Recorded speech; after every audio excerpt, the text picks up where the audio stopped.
Good morning friend, Ajit Kumar Gupta है। और हम लोग जहाँ पर लास्ट क्लास में कोऑर्डिनेशन के बेसिक इंट्रोडक्शन को देखा था, जहाँ पर ये समझा था कि कोऑर्डिनेशन कंपाउंड या कॉम्प्लेक्स कंपाउंड होता है। ये देखा कि डबल सॉल्ट और कॉम्प्लेक्स कंपाउंड कैसे अलग है। आज हम लोग देखेंगे वार्नर्स की थ्योरी, जिसने ये प्रूव किया कि कोई कोऑर्डिनेशन कंपाउंड का कुछ न कुछ तो लॉजिक है।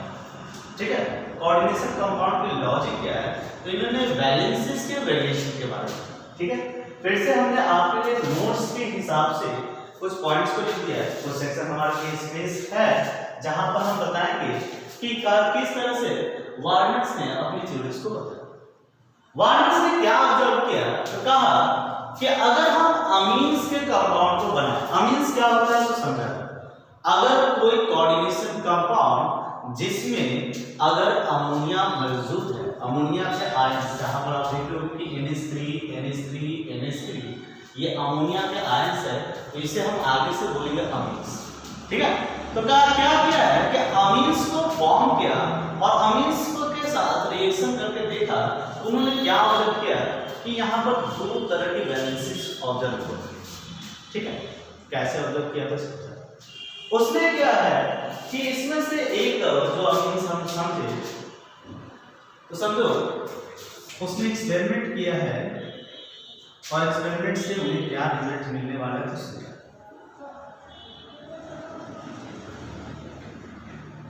एक्सपेरिमेंट 1 में उन्होंने कंपाउंड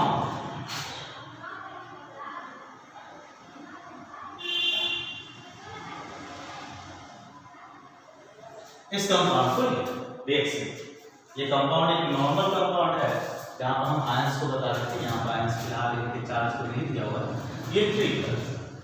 इस कंपाउंड के साथ उन्होंने क्या किया है, जहां पर कोबाल्ट कार्बोनेट क्लोराइड्स के अमोनिया अमीन्स फॉर्म है, और इस अमीन्स फॉर्म के साथ उन्होंने कहा कि रिएक्शन विद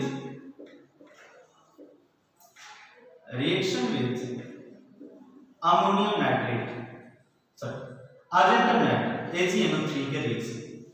अब इस रिएक्शन से क्या मिल रहा है, जैसे ही इन्होंने इस रिएक्शन को कराया तो इन्हें 3 मोल्स AgCl प्रेसिपिटेट के रूप में प्रेसिपिटेशन। ठीक है, कलर जब सॉल्यूशन का इन्होंने देखा तो ये सॉल्यूशन की कलर जो थी वो दिख रही थी येलो। ठीक है, उसके बाद इन्होंने दूसरी एक्सपेरिमेंट किया, COCl3 5NH3 और Cl2 से इस कंपाउंड्स में AgNO3 के मात्रा को डाला तो इस बार मुझे 2 मोल AgCl और इस बार इस कंपाउंड का जो सॉल्यूशन है उस कंपाउंड का कलर हो गया पर्पल। ठीक है, तीसरी एक्सपेरिमेंट उन्होंने किया, कंपाउंड्स को समझते जाइएगा कि कंपाउंड के साथ वो क्या एक्सपेरिमेंट करते जा रहे हैं। तो देखो तीसरी एक्सपेरिमेंट किया, COCl3 4NH3 और C। इस बार उन्हें 1 मोल AgCl मिला है और इस बार जो कलर है वो ग्रीन। एक और एक्सपेरिमेंट उन्होंने किया, Cl3 4NH3 Cl, फिर से उन्हें 1 मोल AgCl मिला और कलर व्हाइट। अभी कलर की बात क्यों हम लिख रहे हैं और इस कंडीशन के साथ को समझा। केमिस्ट्री कहती है कि कलर डोमिनेटिंग आयन या पॉजिटिव आयन के वैलेंसी पर डिपेंड करती है, या फिर जिस समय भी वो आयन जिस फॉर्म में होगा वो क्या वैलेंसीज को शो कर रहा है उसके हिसाब से डिपेंड करेगा कि कंपाउंड या सॉल्यूशन का कलर क्या है। लेकिन यहाँ पर वार्नर्स के अमीन फॉर्म की इस एक्सपेरिमेंट में हर बार उनकी कलर चेंज करते हैं, और अगर कलर चेंज करें तो यहाँ पर गौर करने वाली बात है कि अमीन एक न्यूट्रल कंपाउंड है, मतलब इसकी वैलेंसी के बारे में चर्चा तो कर रही है। क्लोरीन जिसकी वैलेंसी फिक्स है तो वो वैलेंसी -1 को शो कर रहा है, तो उसकी वैलेंसी वैल्यू है, और ऑब्वियसली कलर नेगेटिव आयंस के वैलेंसी पर डिपेंड करता नहीं।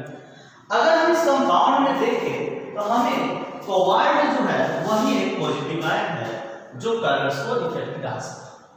और अगर कलर सेम कंपाउंड या सेम कोबाल्ट्स के लिए अलग अलग मिल रहे हैं, इसका मतलब कि कोबाल्ट यहाँ पर मल्टीपल वैलेंसीज को शो कर रहा है। ठीक है, अब मल्टीपल वैलेंसीज क्या है तो समझिए। वार्नर से थ्योरी दिया कि हर जो मेटल है वो अपनी वैलेंसीज को वैरी कर सकता है। वैरी करने का मतलब है एक तो वैलेंसी वो जो नॉर्मल कंडीशंस में नॉर्मल कंपाउंड्स हो रहा है, जिसे हम प्राइमरी वैलेंसीज के नाम से कहते हैं। जैसा कि अगर हो गया तो प्लेटिनम, कोबाल्ट, कॉपर, अर्जेंटम, ये सब नॉर्मल वैलेंसीज होकर है। जैसे PtCl4 में अगर आप इसे आयनिक डिसोसिएट करके देखोगे तो PtCl4 आपको दिखेगा प्लेटिनम 4+4Cl-, यहाँ पर वैलेंसीज 4 शो कर रहा है। ठीक है, CuCl3 में अगर आप इसे डिसोसिएट करके देखोगे तो Cu3+3Cl-, यहाँ पर वैलेंसी 3 शो कर रहा है। ठीक है, CuSO4 में अगर आप इसे डिसोसिएट करके देखोगे तो Cu2+SO4 2- और यहाँ पर वैलेंसी 2 शो। मतलब कहने का अर्थ है कि यहाँ पर इन सब मॉलिक्यूल्स में कंपाउंड है वैलेंसी एक तरह की शो करती है। लेकिन अगर हम इस कंपाउंड को नोटिस करें, इस कंपाउंड में अगर वैलेंसी की बात करें तो यहाँ पर वैलेंसीज को थोड़ा देखा है। COCl3 6NH3। फिलहाल यहाँ पर क्या हो रहा है कि कोबाल्ट अपने आप को क्लोरीन के साथ लिंक कर रहा है और साथ साथ अमोनिया के साथ भी जुड़ रहा है और इस तरह से अपनी वैलेंसी नेचुरल वैलेंसी से वैरी कर रहा है। ठीक है, आगे हम पढ़ेंगे कि इसके मेन कारण, मेन रीजंस क्या है, किस तरह से यहाँ पर लिगेंड्स जुड़ रहे हैं। लेकिन वार्नर ने क्या बताया तो सुनिए। वार्नर ने कहा कि नॉर्मल कंपाउंड में ये मेटल्स अपनी नॉर्मल वैलेंसी को प्रयोग करते हैं, जिसे हम लोग बोलेंगे प्राइमरी वैलेंसी। लेकिन कुछ ऐसी नीड्स हैं इन कंपाउंड के साथ जो केवल नॉर्मल कंपाउंड स्ट्रक्चर बनाने से पूरी नहीं होती। मतलब कि नॉर्मल अगर वैलेंसी की बात करें, जैसे कोबाल्ट 3+ है, 4+ है, 2+ है, तो वो किसी भी नेगेटिव आयन से सेटिस्फाई होता है। मतलब उतना नेगेटिव आयन उसे दे दो वो न्यूट्रल या फिर सेटिस्फाइड मॉलिक्यूल्स में कन्वर्ट हो जाए।